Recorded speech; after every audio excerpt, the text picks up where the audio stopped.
falloir 5 Babybel, 5 bâtons à glace, 5 gouttes de colorant rouge, 150 g de sucre, 50 g d'eau et une cuillère à soupe de miel.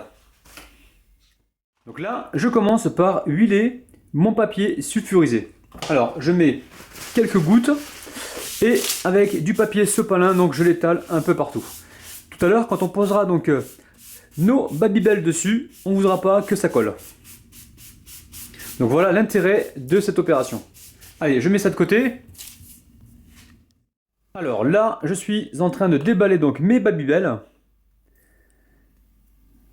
Donc ça, tout le monde sait faire, c'est pas compliqué.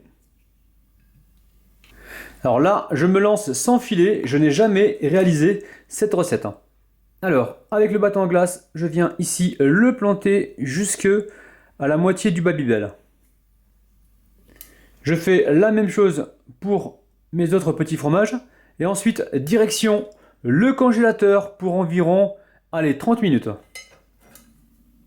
Alors, avant de mettre ça au congélateur, on va venir ici y déposer notre papier pour éviter que nos sucettes collent donc à l'assiette. Allez, go! Dans la casserole, je mets donc le sucre, l'eau et le miel.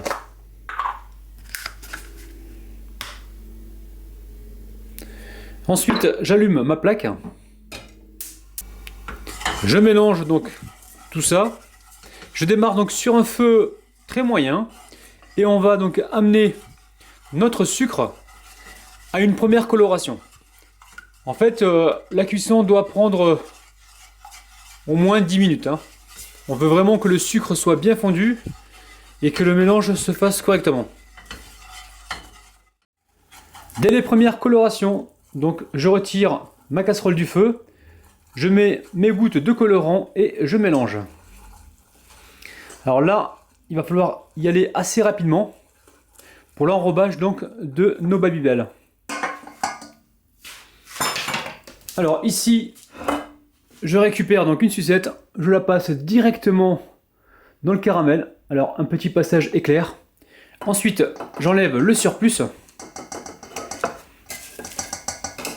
Et je dépose ça donc sur mon assiette avec le papier cuisson donc huilé. Allez, on fait la même chose pour les autres. On va y aller donc rapidement avant que le caramel ne durcisse. Alors, je vous montre la sucette de près. Alors, je vais passer à la dégustation. Donc, cette recette, c'est vraiment un premier essai. Donc, j'ai remarqué que la sucette, il ne faudra pas la mettre donc au congélateur plus de 15 minutes. En fait, il faut vraiment éviter le choc thermique avec donc le caramel. Donc 15 minutes au congélateur, pas plus. Allez, on goûte ça tout de suite.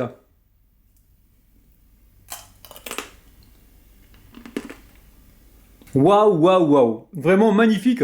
On a une sucette, on ne sait pas trop si c'est un dessert, une entrée. C'est vraiment délicieux. Je vous conseille vraiment de refaire cette recette. C'est fabuleux.